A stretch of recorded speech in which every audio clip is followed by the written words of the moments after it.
Bismillahirrahmanirrahim. Assalamualaikum warahmatullahi wabarakatuh.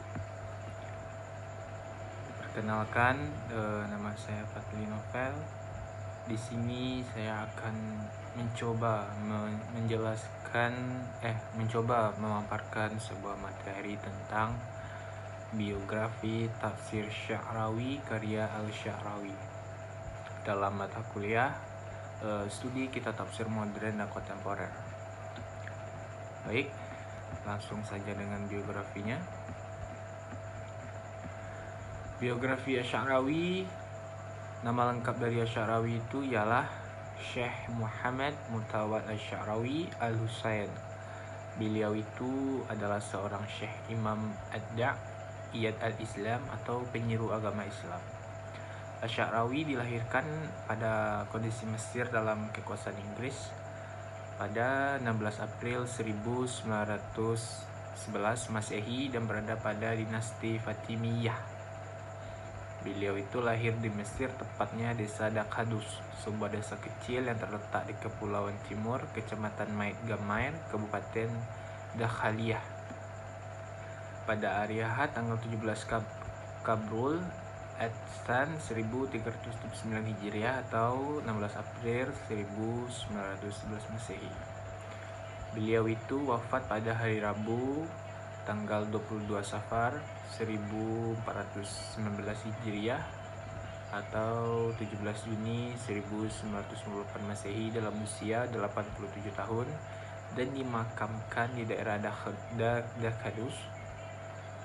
Al-Kamus Al-Jughrafi li Al-Bilad Al-Misriyah menyebutkan bahwa desa Dakadus merupakan desa agraris yang sangat besar dan selalu ramai dikunjungi oleh masyarakat pada hari pasar, yaitu hari Rabu. Lanjut ke pendidikannya. Pendidikan Al-Sya'rawi dimulai dengan menghafal Al-Quran kepada seorang syekh di daerahnya, yaitu Syekh Abdul Majid Pasa. Beliau tamat menghafal Al-Quran pada usia 11 tahun. Kemudian ia disekolahkan di sekolah dasar Al-Azhar di Zakhazik tahun 1926. Lalu dia melanjutkan sekolah menengah pertama di Al-Azhar. Tamat sanawiyah pada tahun 1932. Baik, lanjut ke latar belakangnya. Tafsir ini dinamakan tafsir Al-Sya'rawi, diambil dari nama pemilik ide, yaitu Muhammad Mutawalli Al-Sya'rawi. Tafsir ini disebut juga tafsir khawatir haula Al-Quran Al-Karim, karena dalam muqaddimah tafsirnya beliau menyatakan bahwa hasil renungan saya terhadap Al-Quran bukan berarti tafsiran Al-Quran, melainkan hanya percikan pemikiran yang terlintas dalam hati seorang mukmin saat membaca Al-Quran. Kalau memang Al-Quran dapat ditafsirkan, sebenarnya yang lebih berhak menafsirkan hanya Rasulullah SAW, karena pada beliaulah Al-Quran diturunkan. Beliau itu menjelaskan kepada manusia ajaran Al-Quran dari dimensi ibadah, karena itulah yang diperlukan umatnya saat ini. Lanjut dengan corak dan metodenya. Apabila diperhatikan penafsiran Asy-Sya'rawi pada kitab tafsirnya itu, di mana ia menafsirkan ayat-ayat Al-Quran berdasarkan surat urutan dalam mushaf, maka ia tampaknya dikategorikan tafsir yang menggunakan metode tahlik.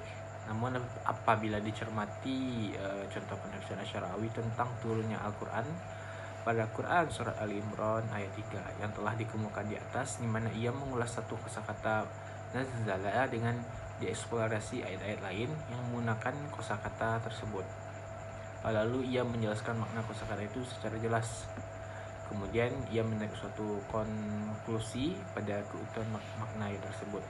Maka tampaknya ia pun menggunakan metode maudhu'i. Jadi dapat dikatakan bahwa ia memadukan antara metode tahlili dan metode maudhu'i. Secara esensi ia lebih condong kepada metode maudhu'i.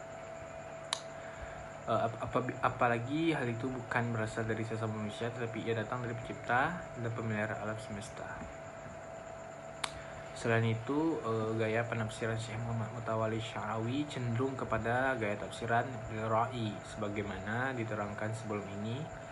Huraian ayat-ayat Al-Quran dalam ceramah-ceramah beliau dikupas berdasarkan kefahamannya.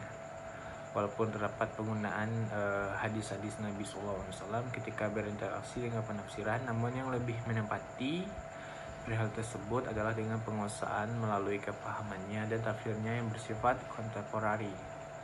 Kitab tafsir ini juga mempunyai keunikannya tersendiri di antara gaya pembawaan yang diketengahkan oleh syekh tersebut. Baiklah, ini itu yang dapat saya sampaikan dari hasil pemaparan materi tersebut. Saya akhiri, assalamualaikum warahmatullahi wabarakatuh.